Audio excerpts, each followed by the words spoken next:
My wife wants to mentally torture our newborn fetuses. She wants to raise our 1-year-old and our newborn as twins. A few weeks ago, my second son was born. He was somehow born on the exact day my 1-year-old was born. I thought this was just a neat coincidence, and joked about how much money we would save on birthday parties. My wife, however, is taking it a lot more seriously. She's set on the idea of raising our 2 boys as twins. She's always wanted twins, and she said the fact that they were born on the same day is a sign from God. She says if they were raised at the same age they would be able to go to school together, having each other's backs, and believes that they would be closer as twins rather than siblings.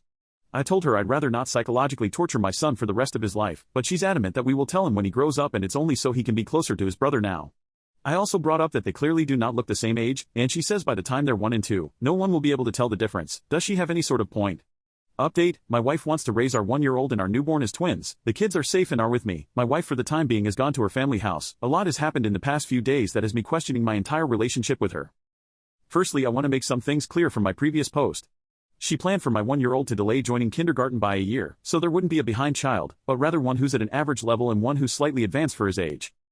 People have pointed out that for this to work, all of our friends and family would have to be in on it. Her family completely supports her, and also believes this to be a gift from God. My family on the other hand lives states away. We've just recently moved here, so the only friends we know are my wife's childhood friends from when she used to live here. My wife has had episodes before. When we had my first son, there would be days when I'd come back home from work with the baby crying in hunger because my wife couldn't get out of bed. We've been to therapy and even moved closer to her family so she could have some support. But this goes beyond any previous episodes. I told her that I wouldn't put up with it. This only works if everyone is on it, and I made it clear I'd never be in on it. She can dress them up in matching outfits, and even call them Irish twins, but if she ever implies it's anything more than that, I'd shut it down. This did not go over well. She yelled at me for denying her of her God-given blessing, that she would divorce me and raise the kids on her own if she had to. That scared me, and I told her she had to leave. Now, she wanted to take the kids with her, but I refused. I might have overreacted, but I was thinking about the safety of the kids first and foremost. That was last night. I've been taking care of the kids and have been contemplating what to do next.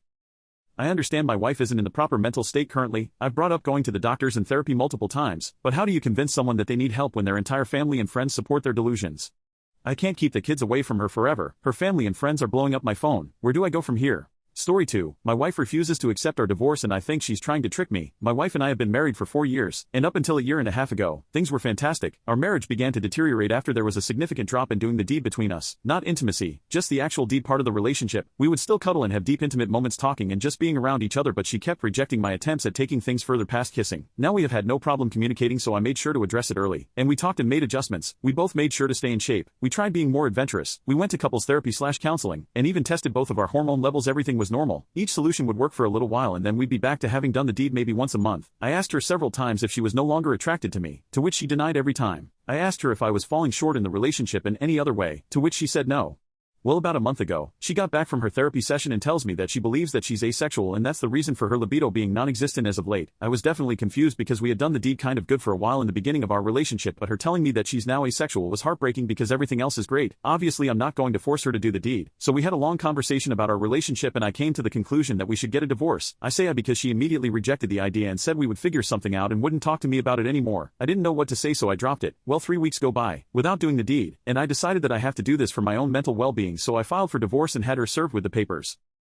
Last week when I got home from work, she was going about the day like nothing was wrong. I asked her if she signed the papers and she flat out said we are not getting a divorce and changed the subject and acted like things were normal. Obviously I thought this was crazy, so I stopped her and said I couldn't be in a marriage devoid of the deed, and I mentioned that I was being incredibly fair with our divorce. She can keep the house that we bought and paid for with cash. She paid 1/3, I paid 2/3. I take all of the debt, which isn't much. We'd split our savings and investments in half, and she can keep 2 of our 3 paid off cars. I only wanted to keep my sports car. Thankfully we don't have kids. I love her and want her to be comfortable, and I have no problem starting over since I make a good income, but she won't budge or talk about the divorce.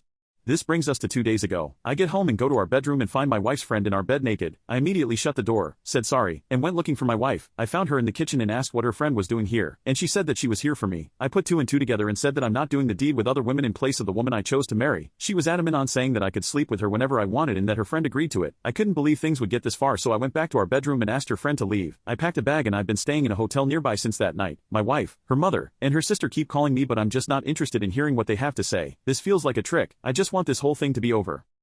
Does anyone have advice? Is this some kind of ploy for alimony? We do have a prenup? Should I just contact my lawyer and try to force the divorce? I'm really uncomfortable with this entire situation. Edit, we talked last night. I'll update when I get home from work. Edit 2. Here's the update if anyone's interested. I'll try to keep this as concise as possible. I feel overwhelmed so I probably won't bother with another update after this one. I don't know. My wife came to my hotel last night and we talked about everything. She told me the full truth and what's going on in her mind. 1. A few of you commented on this in the last post so you were right. She has always been asexual. She and her whole family has known this since she was 16. Apparently this is the reason why her last long-term relationship of 3 years ended. He broke up with her after the deed between them diminished to being non-existent after the first year. She told me that the deed is easier for her in the beginning when emotions are running high but she still needs to force herself to have it. I knew they broke up due to unresolvable differences but I didn't ask for details nor did she tell me. After a lot of apologies and crying she told me that I was the first person she was able to tolerate deed with for so long and that she did enjoy it a handful of times, but after a while she still felt like she was being raped. I broke down after hearing this and started kicking myself for not catching on to any of this. She said she tried her best to please me as much as she could. 2. She still doesn't want a divorce and she doesn't want the house, cars, or the savings. She just wants me and is ready to do whatever it takes to keep me. She even said that she would sign a post-nup stating this. 3. As for her friend, she was there during her last breakup and helped to support her through it. My wife went to her after I brought up divorce and talked things out. Her friend suggested that she open the relationship for me but she said she didn't want me sleeping with strange women so her friend volunteered herself to be the one that sleeps with me. My wife thought this was a great idea which led to the fiasco at our house. I won't comment on her appearance because it doesn't matter, and I don't blame the friend. 4. My lawyer got back to me. You were all right. I don't need her permission but I will have to wait if I want to push it through. 5. I asked her why she lied to me this entire time and she said she was tired of being rejected after revealing she was asexual so she convinced herself that she would be able to force herself to have the deed during the relationship, the hormone testing, the sessions in couples therapy, and all of our solutions was just her buying time to find another way around the deed or give herself enough time to build up the strength to start regularly having the deed with me again. 6. Our conversation ended with us holding each other in bed crying for a couple of hours. No, we didn't have the deed. She pleaded with me to hold off on the divorce to look for a solution together and left my hotel room.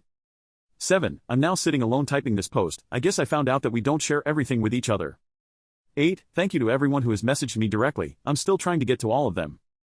9. I don't know what I'm going to do. Update 2. My wife refuses to accept our divorce and thinks she's trying to trick me.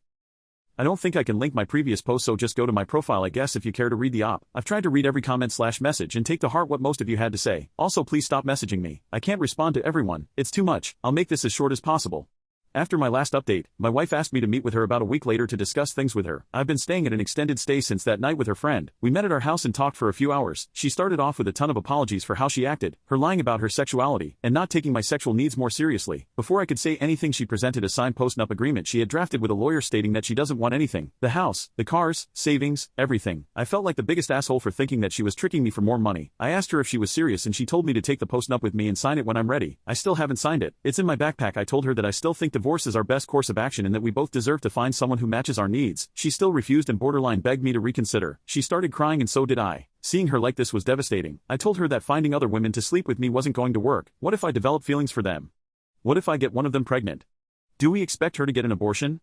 She said we'll figure it out as we go along and to please give her more time to work on other solutions. She set up appointments for hormone therapy. I said that it sounds like we're going through the same things again but she was adamant and pleaded with me to wait. There were more apologies on both sides and we kissed for a while before ending the conversation. Then I went back to my hotel that night.